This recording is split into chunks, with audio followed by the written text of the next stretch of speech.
حضرت صلی اللہ علیہ وآلہ وسلم پر وحی کا ابتدائی دور اچھے سچے پاکیزہ خوابوں سے شروع ہوا۔ آپ خواب میں جو کچھ دیکھتے وہ صبح کی روشنی کی طرح صحیح اور سچا ثابت ہوتا۔ پھر من جانب قدرت آپ تنہائی پسند ہو گئے اور آپ نے غار حرا میں خلوت نشینی اختیار فرمائی اور کئی دن اور رات وہاں مسلسل عبادت اور یاد الہی و ذکر میں مشغول رہنے لگے۔ جب تک گھر آنے کو دل نہ چاہتا توشہ ہمراہ لیے ہوئے وہاں رہتے۔ توشہ ختم ہونے پر ہی اہلیہ محترمہ حضرت خدیجہ رضی اللہ تعالی عنہا کے پاس تشریف لاتے اور کچھ توشہ ہمراہ لے کر پھر وہاں جا کر خلوت گزین ہو جاتے۔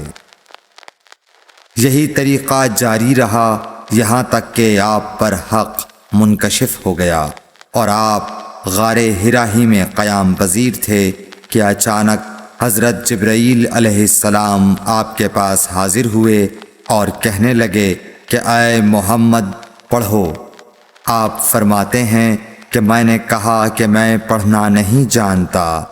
آپ صلی اللہ علیہ وسلم فرماتے ہیں کہ فرشتے نے مجھے پکڑ کر اتنے زور سے بھینچا کہ میری طاقت جواب دے گئی۔ پھر مجھے چھوڑ کر کہا پڑھو۔ میں نے پھر وہی جواب دیا کہ میں پڑھا ہوا نہیں ہوں۔ اس فرشتے نے مجھ کو نہایت ہی زور سے بھینچا کہ مجھ کو سخت تکلیف محسوس ہوئی۔ پھر اس نے کہا کہ پڑھ۔ میں نے کہا میں پڑھا ہوا نہیں ہوں۔ فرشتے نے تیسری بار مجھ کو پکڑا اور تیسری مرتبہ پھر مجھ کو بھینچا۔ پھر مجھے چھوڑ دیا اور کہنے لگا کہ پڑھو اپنے رب کے نام کی مدد سے جس نے پیدا کیا اور انسان کو خون کی پھٹکی سے بنایا۔ پڑھو اور آپ کا رب بہت ہی مہربانیاں کرنے والا ہے۔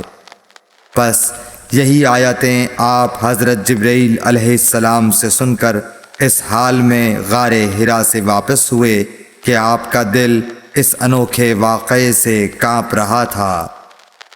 آپ حضرت خدیجہ کے ہاں تشریف لائے اور فرمایا کہ مجھے کمبل اوڑھا دو، مجھے کمبل اوڑھا دو۔ لوگوں نے آپ کو کمبل اوڑھا دیا۔ جب آپ کا ڈر جاتا رہا تو آپ نے اپنی زوجہ محترمہ حضرت خدیجہ رضی اللہ تعالی عنہا کو تفصیل کے ساتھ یہ واقعہ سنایا اور فرمانے لگے کہ مجھ کو اب اپنی جان کا خوف ہو گیا ہے۔ آپ کی اہلیہ محترمہ حضرت خدیجہ رضی اللہ تعالی عنہا نے آپ کی ڈھارس بندھائی اور کہا کہ آپ کا خیال صحیح نہیں ہے۔ اللہ کی قسم آپ کو اللہ کبھی رسوا نہیں کرے گا۔ آپ تو اخلاق فاضلہ کے مالک ہیں۔ آپ تو کنبہ پرور ہیں، بے کسوں کا بوجھ اپنے سر پر رکھتے ہیں، مفلسوں کے لیے آپ کماتے ہیں، مہمان نوازی میں آپ بے مثال ہیں اور مشکل وقت میں آپ امر حق کا ساتھ دیتے ہیں۔ ایسے اوصاف حسنہ والا انسان یوں بے وقت ذلت و خواری کی موت نہیں پا سکتا۔ پھر مزید تسلی کے لیے حضرت خدیجہ رضی اللہ تعالی عنہا آپ کو ورقہ بن نوفل کے پاس لے گئیں جو ان کے چچا زاد بھائی تھے اور زمانہ جاہلیت میں نصرانی مذہب اختیار کر چکے تھے اور عبرانی زبان کے کاتب تھے۔ چنانچہ انجیل کو بھی حسب منشائے خداوندی عبرانی زبان میں لکھا کرتے تھے۔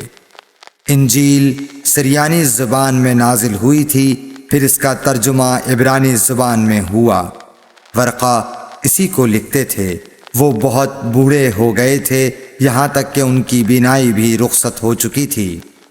حضرت خدیجہ رضی اللہ تعالی عنہا نے ان کے سامنے آپ کے حالات بیان کیے اور کہا کہ اے چچا زاد بھائی، اپنے بھتیجے محمد صلی اللہ علیہ وسلم کی زبانی ذرا ان کی کیفیت سن لیجئے۔ وہ بولے کہ بھتیجے آپ نے جو کچھ دیکھا ہے اس کی تفصیل سناؤ۔ چنانچہ آپ صلی اللہ علیہ وآلہ وسلم نے از اول تا آخر پورا واقعہ سنایا، جسے سن کر ورقہ بے اختیار ہو کر بول اٹھے کہ یہ تو وہی ناموس معزز رازدان فرشتہ ہے جسے اللہ نے حضرت موسیٰ علیہ السلام پر وحی دے کر بھیجا تھا۔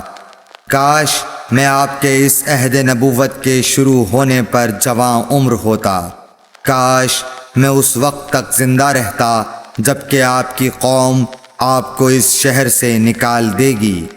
رسول کریم صلی اللہ علیہ وآلہ وسلم نے یہ سن کر تعجب سے پوچھا کہ کیا وہ لوگ مجھ کو نکال دیں گے، حالانکہ میں تو ان میں صادق و امین و مقبول ہوں۔